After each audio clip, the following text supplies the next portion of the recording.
शांति। परम पिता शिव परमात्मा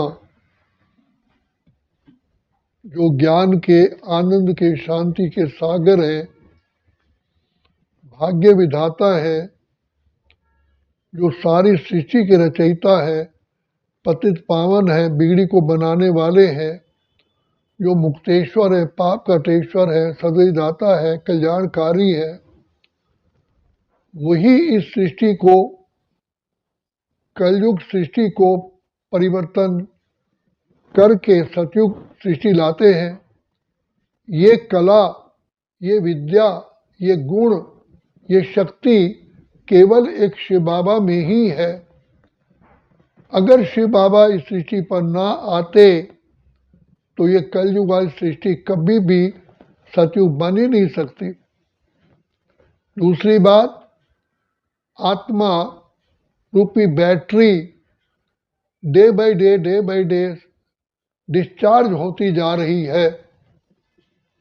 बस जैसे मोबाइल की बैटरी खत्म हो जाती है तो हम कोई बात नहीं कर सकते। कार की बैटरी की वोल्टेज खत्म हो जाती है, कार स्टार्ट ही नहीं होती, इग्निशन नहीं होता। तो आत्मा रूपी बैटरी भी खत्म ही होने वाली होती है। तो शिव बाबा जो दया के सागर है, करुणा निधान है, प्रेम के सागर है, वो स्वयं आकर के आत्मा में ज्ञान का घृत डालते हैं। आत्मा चैतन्य है, शरीर जड़ है। आत्मा में ही मन बुद्धि संस्कार है। तो भगवान पिता परमात्मा हम बच्चों को आकर के ऐसे समय पर ज्ञान देते हैं जब हम स्वयं को भूल जाते हैं, बाप को की पहचान नहीं, घर को नहीं जानते, बस इतना कहते हैं ये दुनिया मुसाफिर खाना है, एक दिन सबको जाना है। कहाँ जाना है? कहाँ तेरी मंजिल, कहाँ है ठिकाना? मुसाफिर बता दे कहाँ तुझको जाना। अपने पाप कर्मों को भस्म करने का तरीका नहीं, और क्या कहते हैं, नयनहीन को राह दिखाओ, प्रभु पग पग ठोकर खाओ। मैं खुद ही गाता था।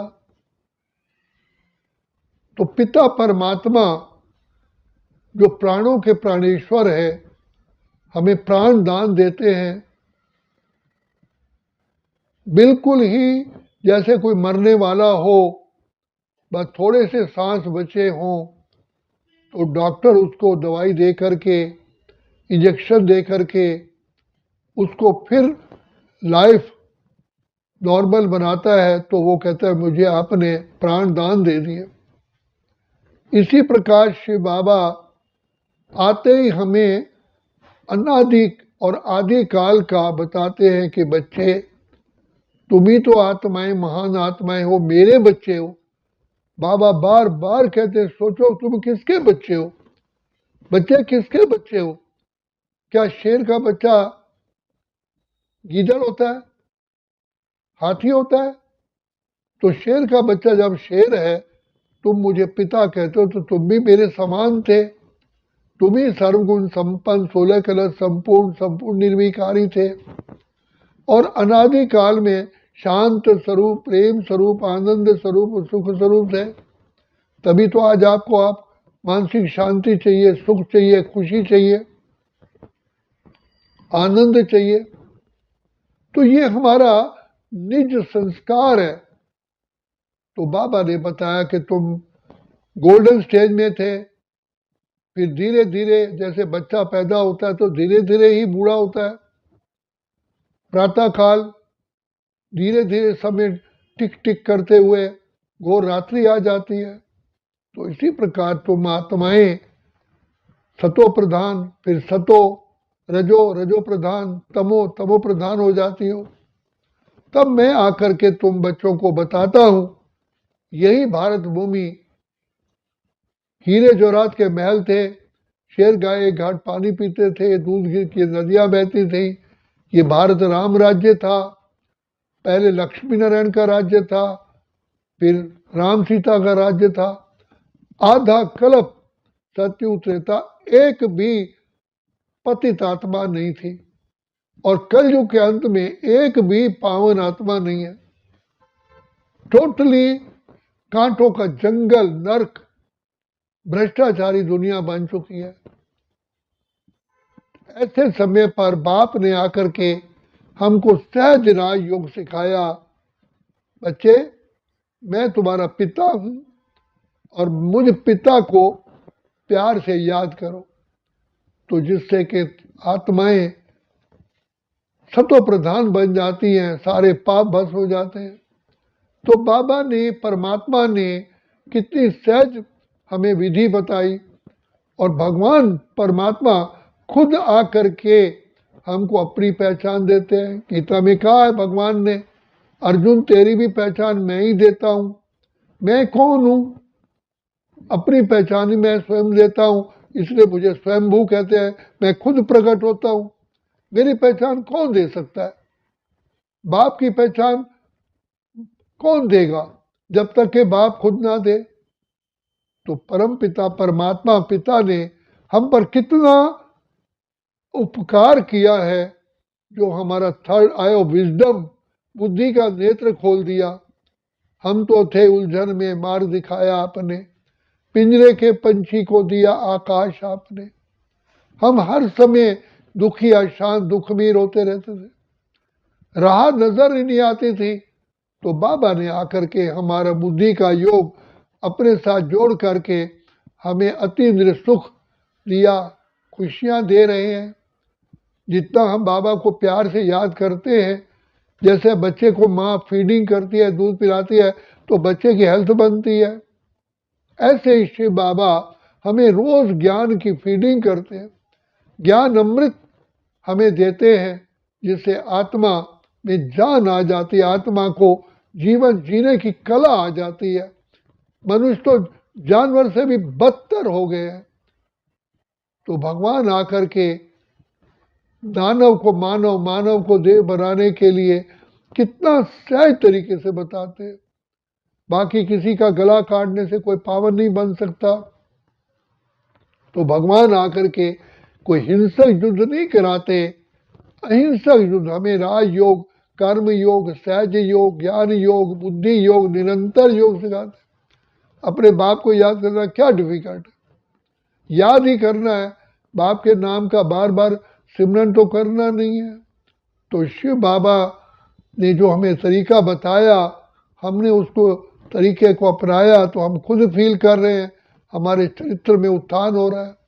जो हम छोड़ना चाहते थे विकार, कहते थे विषय विकार मिटाओ, पाप हरो देवा, तो बाबा को याद करने से जैसे बाबा ने हमारे सारे विकार ही एब्जॉर्ब कर लिए, चूस लिए, इसलिए उसको हलाहल पीने वाला कहते हैं। तो बाप ने आकर के सारे हमें ज्ञान दिया, आदि मध्यंत का ज्ञान दिया, त्योहारों का ज्ञान दिया, अपनी रचना का ज्ञान दिया, रचना आदि मध्यंत का, अपना खुद ज्ञान दिया। और इस ज्ञान को लेकर के हम सब आत्माएं प्रकृति जीत, कर्म इंद्रिय जीत, माया जीत, विश्व जीत बनती है। कितना आसान है, कितना सहज है। हम प्यारे बाबा को याद करते हैं और ऑटोमेटिकली हम पर सुख की, शांति की, आनंद की, खुशी की बरसात होती है।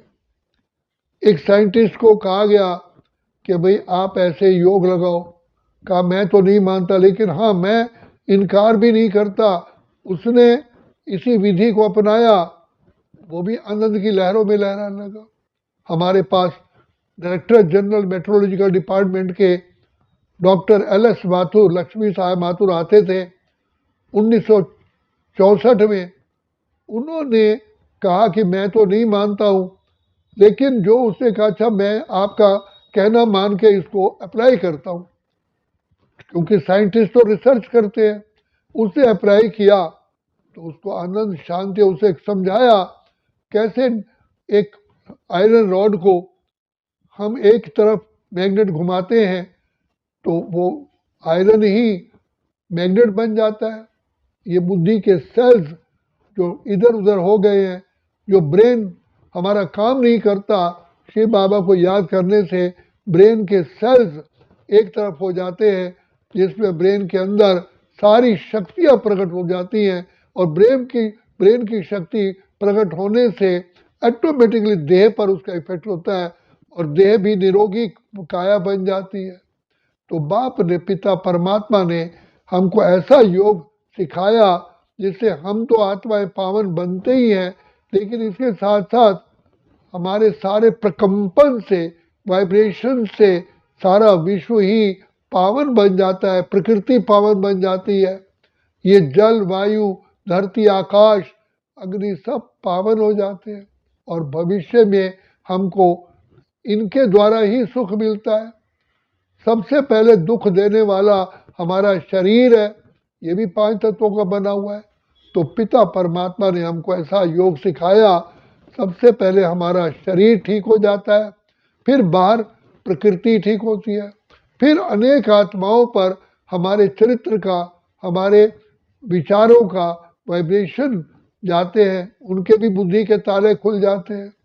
तो जैसे एक दिया दूसरे दिए को जलाता है और उस दिया तीसरे को जलाता है तो दीप माला हो जाती है। इसी प्रकार पिता परमात्मा ज्ञान का दीप जगाते हैं। तो ज्ञान का दीप जगा करके सारे इस कलयुग को सतयुग बना देते हैं और जहाँ आत्मा रूपी दीपक जगने से सच्ची सच्ची दिवाली आ जाती है और सारी सृष्टि पर फिर से लक्ष्मी नारायण का राज्य होता है।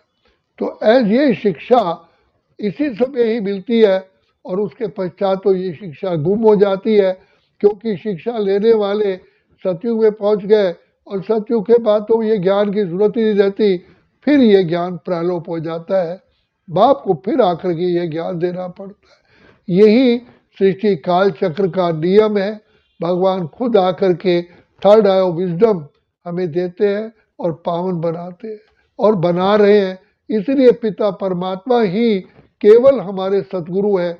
उस सतगुरु की छत्र छाया में आने से ही हम सत्व प्रधान बनते हैं और अभी बन सकते हैं। अगर अभी नहीं तो फिर कभी भी नहीं। अच्छा, ओम शांति, ओम शांति, ओम शांति।